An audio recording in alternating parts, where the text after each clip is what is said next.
TDP అధినేత చంద్రబాబు నాయుడు విదేశీ పర్యటనను గోప్యంగా ఉంచాల్సిన అవసరం ఏముందని మంత్రి జోగి రమేష్ ప్రశ్నించారు. ఎన్నిసార్లు అడిగినా చంద్రబాబు నాయుడు విదేశీ పర్యటనపై ఎందుకు సమాధానం చెప్పడం లేదని ప్రస్తావించారు. జూన్ 9వ తేదీన సీఎం జగన్ ప్రమాణ స్వీకార కార్యక్రమానికి హాజరవ్వాలని పిలుపునిస్తున్నామని ఆయన వెల్లడించారు. రమేష్ శనివారం మీడియాతో మాట్లాడుతూ చంద్రబాబు విదేశీ పర్యటన $1 మిలియన్ ప్రశ్నగా మారిందని, మొదట హైదరాబాద్ నుండి దుబాయ్ వెళ్లారని అన్నారు. ఆ తర్వాత అక్కడి నుండి ఎక్కడికి వెళ్లారన్నారు. వైద్యం కోసం అమెరికా వెళ్లాడని ఎల్లో మీడియా రాసిందని, అబ్బే ఆయన అమెరికా రాలేదని ఆయన పార్టీ నేతలే అన్నారన్నారు.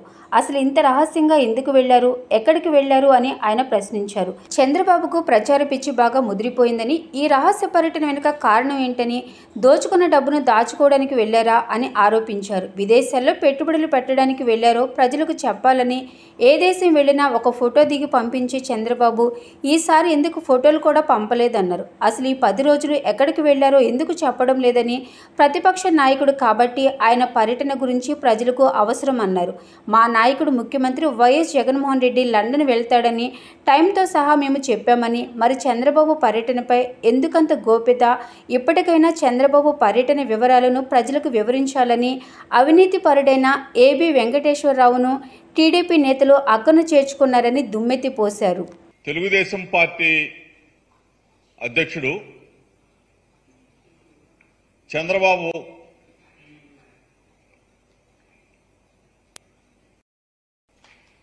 ఆయన విదేశీ పర్యటన, చంద్రబాబు నాయుడు విదేశాలకు వెళ్ళాడు.